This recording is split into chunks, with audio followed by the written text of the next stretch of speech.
What is going on today, guys? Welcome back to the channel. Welcome to the latest episode of Monday Metal Mayhem with your boy Jay. That's me. Thanks a lot for stopping by, guys.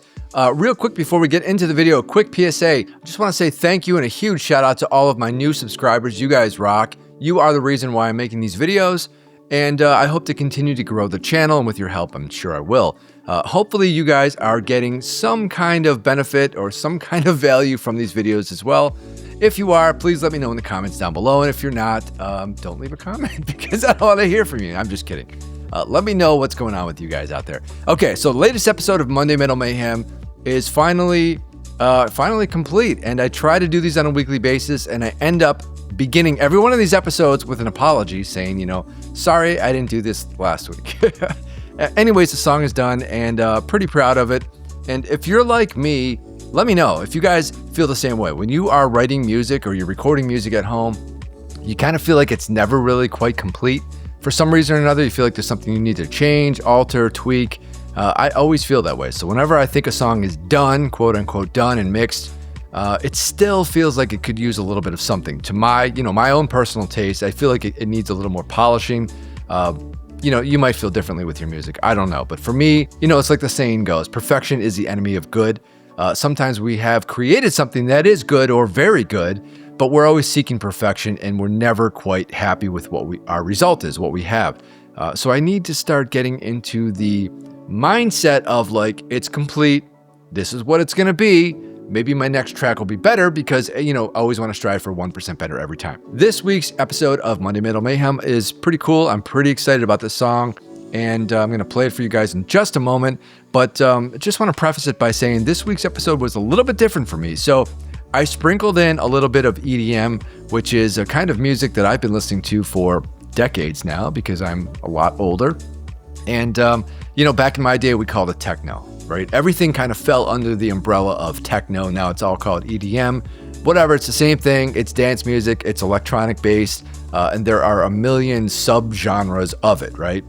So in the center section of this song, this week we're doing some EDM stuff in the middle. It's pretty cool. It's like a chill, just a down tempo vibe in the middle of the song before it hits again and then kind of builds up to a climax. So I just thought it might be best for me to show you guys, first of all, the song. We're going to do the playthrough in just a moment. And then afterwards, I always like to do a mix walkthrough or a mix breakdown where we discuss all the elements in more detail. And if you guys, for any reason, want to see really detailed, the fine minutia of how I do the mixing and stuff, let me know. I could do a long form video of this kind of thing. Generally, I don't because, full transparency, it takes me a long time to write these songs, produce them. I'm relatively new to music producing. So for me to do stuff like this, it takes me hours and hours, days and days. And then the mixing starts happening. For me, that's also days and days of listening. You get ear fatigue, you want to put it down for the rest of the day and come back to it with fresh ears on another day. So unlike some other channels, I just can't crank them out that quickly. I really wish I could. I wish I could do these on a daily basis because I love making music. I love doing these videos for you guys. And but for me to feel satisfied with the result, the end result of what I've produced, it takes me a long time to kind of mentally get there. But if you guys would like to see like a long form video where I do a couple hours long, just actually writing the entire song, mixing the entire song, let me know that too. I do want to hear from you guys. So whatever you've got to say on the topic, I want to hear about it down below. All right, so let's jump into the song. We're going to do the playthrough right now. And then afterwards, we'll come back and go on screen and check out all of the moves I made in the DAW. So without further ado, let's get to that playthrough right now.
All right, so there you go. That is the song this week. And like I said, I'm pretty proud of it. It's got some different elements for me, and I'm trying to expand my palette musically as far as what I put into my music. I've said this before, and I'm sure I'll say it 1,000 times again. I listen to many different genres of music. I appreciate all types of music, okay?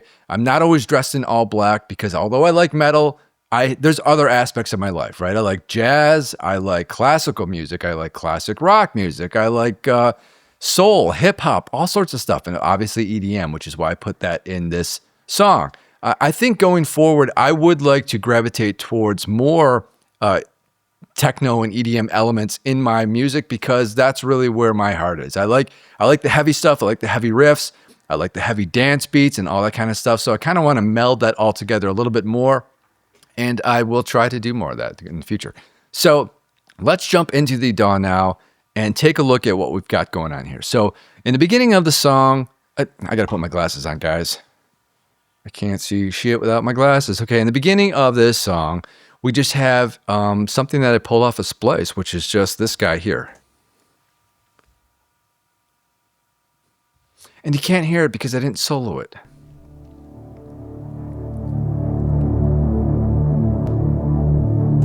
Just a simple pad, and I think that's a new element for me. I usually don't do that, but I do like that kind of music where it starts out quiet or kind of like, ominous sounding. You don't really know what's going to happen until the beat drops and the rest of the track kicks in. And being an old school type of lead player, I'm like, I just want to play some notes over this right away. So that's what I did. That's basically how I started the song. A little bit of lead work, just some...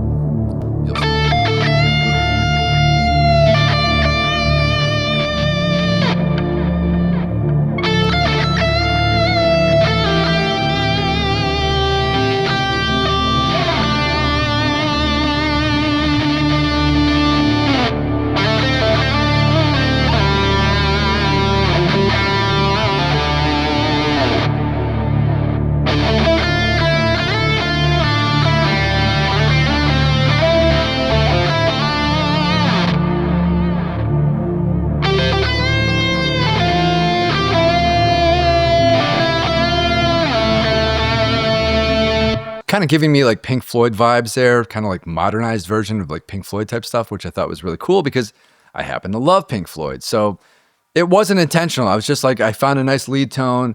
It sounded good over that pad, so I just went with it. And I thought that was kind of a really cool start right there. So after that, the main riff kicks in, which is this initial part of the riff that kicks in was the initial part of the song that I wrote. It was the first thing I came up with, and just kind of built it out from there. So here is where that kicks in.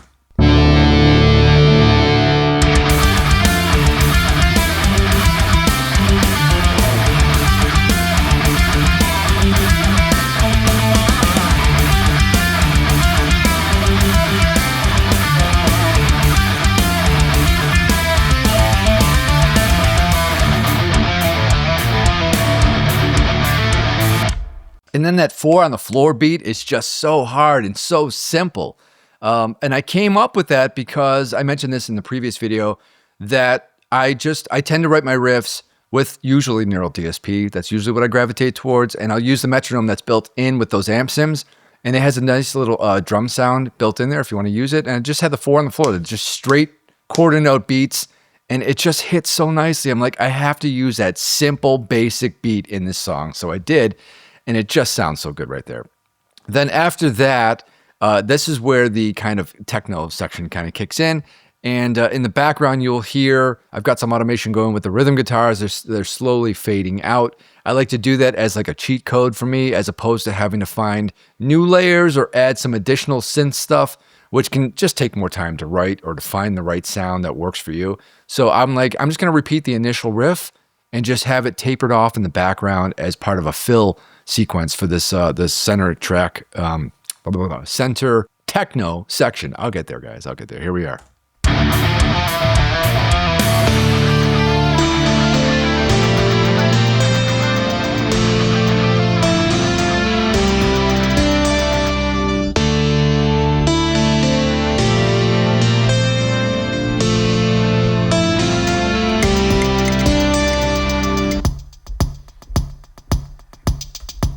And then I have that simple trap beat loop that I just pulled off of Logic. It was like one of their stock, loops. And I'm like, it sounds pretty good. It's all right. I threw a bunch of crap on it, as you can see over here. Whatever. I could probably, that's one of the things I could tweak. I could probably sit there for an hour just mixing and tweaking that beat right there. And I probably would spend an hour doing it.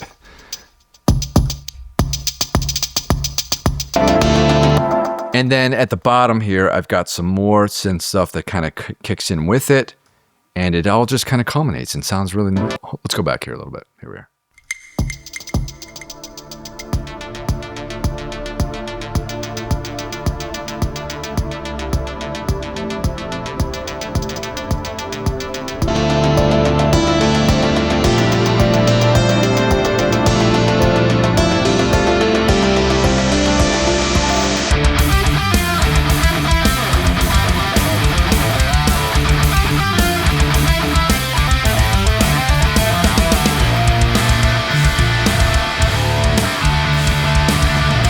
All right, so then when the beat kicks in, I wasn't really satisfied with the drums I have going on there, but as I'm not a drummer and I don't have a huge attention span for writing drums, I just kind of did the best I had with the time I allotted for it. Maybe one of you guys out there is really, really good at producing MIDI drums. I'm just not. I'm not a drummer.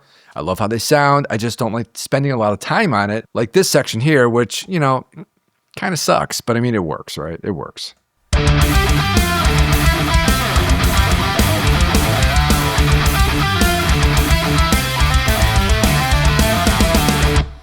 All right, and then after that, that's kind of reiterating the initial few bars of the song, which I always do. Bring back something from the beginning of the song, insert it back into later on. And then after that, we go into some chord work here, and here's where the song starts to evolve a little bit. This is kind of a bridge, maybe, I don't know, or a pre-chorus, perhaps, whatever.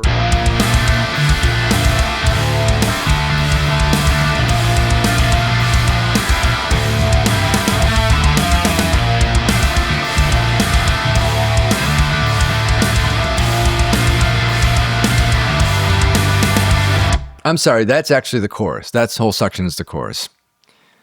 Yeah, I'm not all together there, guys, today.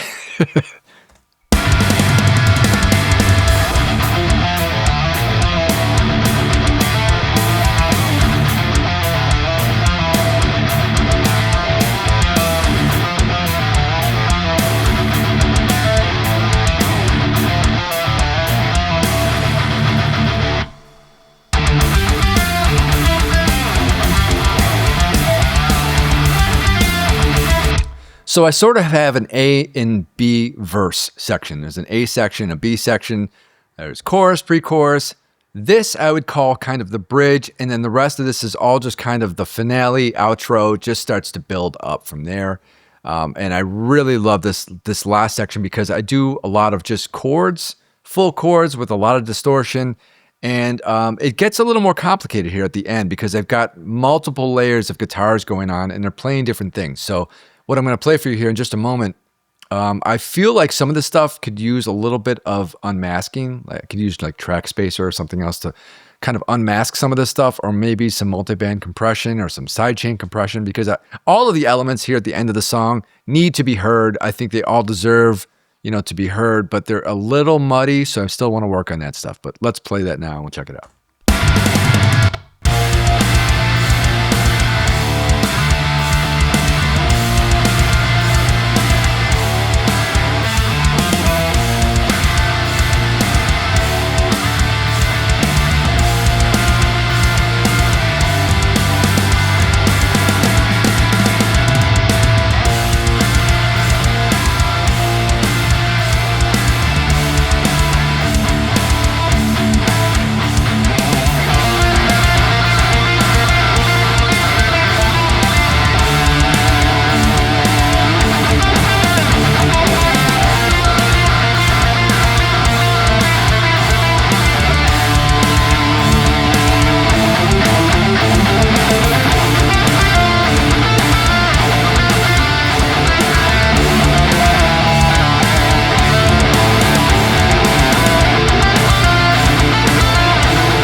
All right, so a majority of this song obviously was written with archetype Nali. And then the lead chant, the second lead, the outro lead here, I'm using Nali, but I'm also using Pliny for just a little bit of EQ and the chorus pedal. I really like that chorus pedal in the archetype Pliny. And then for the synthesizer tones, I was going to go with an actual synth tone, but I couldn't find something I liked. And again, it's one of those things where I just dive down the rabbit hole, trying to find the exact right tone, tweaking knobs, and then after an hour realizing I just scrapping it. It just doesn't sound right. So I ended up going with archetype Rabia because he's got a synthesizer built right in there. And what's funny is I didn't use it. I actually just ended up using the octaver pedal and some fuzz, compression. It sounds synthy. It served its purpose. So I really like that. That was like the afterthought. That was like the last thing I added to the song. So here's what it would sound like without the synth stuff in the background there.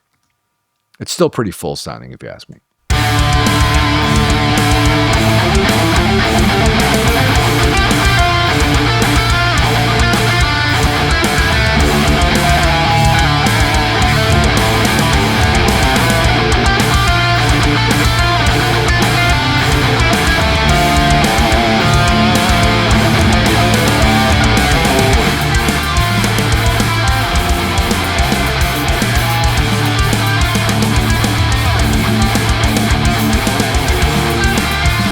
So what I'm doing here with this outro lead, this right here, it's its own little piece, but then I'm also, again, reiterating some of the earlier stuff. And then for the lower gain, the mid gain stuff here, let me just solo that out for you real quick. That is doing the same thing. While I'm holding the heavy distorted chords, I'm reiterating an earlier riff. It just overlapping. I just like the counterplay between the two sections. So here's just the mids by themselves in this outro piece.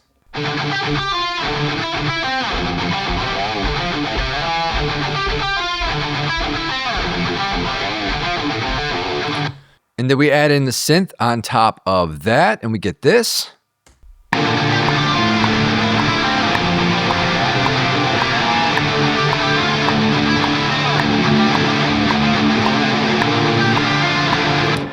And while all that's going on, obviously the drum and bass on top of that. So I've got a lot of automation going on here, and I'm using automation more and more because there's times when you still want to hear an element. You just want it either a little bit louder or a little bit quieter than something else so that your ear is focused. It's basically directing the listener's ear to focus on one portion or another of the song while it's still kind of interplaying all at once, if that makes any sense at all.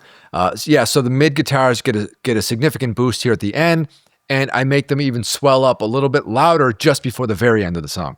Another thing I do with automation, I started doing this more and more recently, is automating the bass volume with just a gain plugin. Don't automate the fader because then you can't mess with the faders later. They're locked in, right? So use a gain plugin on your track. I've said this before. And then you can automate the shit out of it, whatever you want it to be. And then you can play with the faders, later on down the road when you're doing your final mixing, mastering, if you need to. So that's still available to me if I need to use that. But automating the bass is good for me because there's times when you still want to hear it. You want it to fill out that spectrum, that section of the frequency spectrum, but you just don't want it as prominent, as loud as it was in the heavier parts. Other times I'll just use a clean bass tone instead, for the quieter, less or more kind of chill sections as opposed to the heavier section. So I'm automating bass a lot. I'm doing it on the bass bus. Drums, I didn't automate anything at all. I didn't feel the need to. But as you can see, all these other layers, the synth layers, and all the guitars, there's a lot of different automation bits going on. I like to bus my heavy rhythm guitars and my mid-gain rhythm guitars separately, and then they all funnel up to a total rhythm guitars bus after that. So I've got multiple busing layers. I don't know if that's the best method. That just seems to be what intuitively works for me. I'll find that there's just times when I want to process just the heavy guitars a little bit differently than the mid or low gain guitars or what have you, and certainly different from the clean stuff, which there was none in this track, so I could have deleted those tracks. I just left them there. And then the synth layers too. The synth guitars have their own bus going on. They're just kind of summed together on this track so I can process them together. It just makes it a lot easier for me. So like archetype Rabia, which I showed, No, I'm on the wrong channel here. Let's do that. Okay. Got it. Okay. So the synth guitars, like I said, were Archetype Rabia. And they weren't using his synthesizer, but they sounded. And then on the synth bus, the summing track, I'm doing some EQ, cutting a lot of the lows, a little bump here in the highs. And then we're going Archetype Plenty just for basically the chorus and the reverb pedals. I just seem to like those a little more than some of the others. After that, I'm using this GSAT plugin that I use all the time. I sprinkle it in everywhere. It's a great saturator plugin that doesn't overdo it to the point where it's like you just hear noise or too much saturation going on. It's a very smooth, tasteful amount of saturation. You can push it if you need to, but I didn't see the need here. It just fills out the sound spectrum a little bit. So let's listen to actually the synth bus and solo again, but we'll take off everything on the summing channel so you can just hear what it sounded like before I added all this crap. Here we go.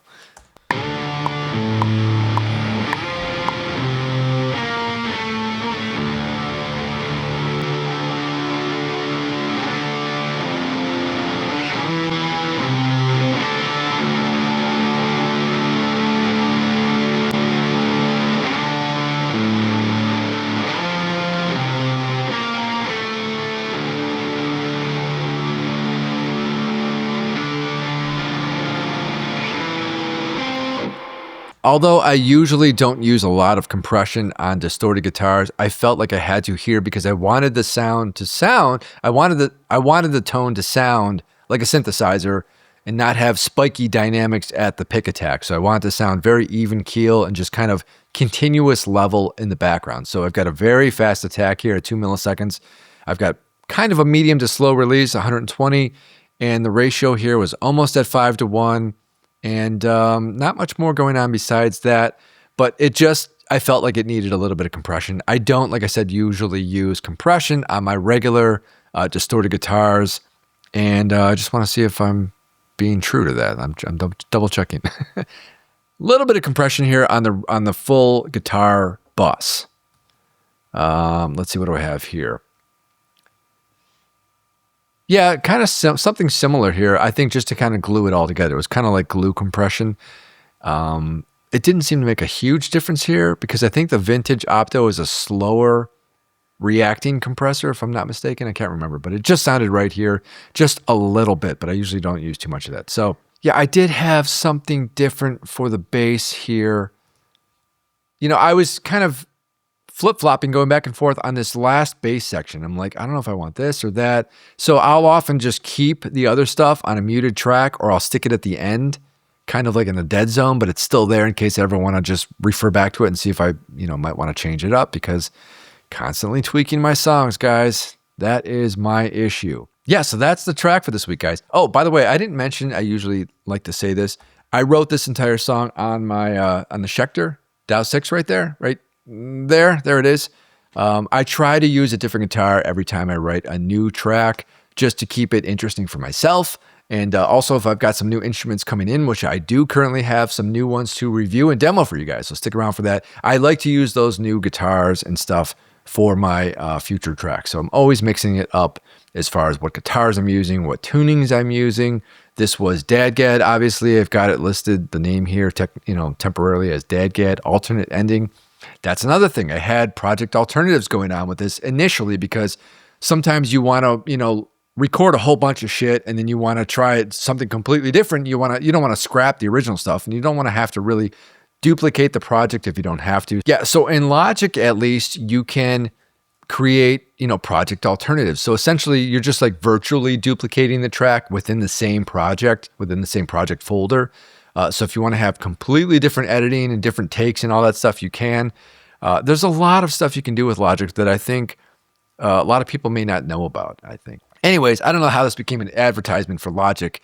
Use whatever the hell you want, but make sure that you guys are playing the guitar. Make sure you're recording your music, because I didn't record any music for the first 25, 30 years of my guitar playing. Like, I just played for the fun of it, in my bedroom, in the living room, whatever. It was just kind of a hobby for me. And it wasn't until when the entire world took a shit back in March of 2020, that's when I started to get serious about writing music and creating and recording all that stuff. So that's pretty much it for today, guys. Thanks a lot for watching this episode of Monday Metal Mayhem. I hope you got some value out of it. Let me know what your thoughts are in the comments down below. We'll chat a little more down there. And I will see you guys soon in the next video. Until then, I'm out of here. See ya!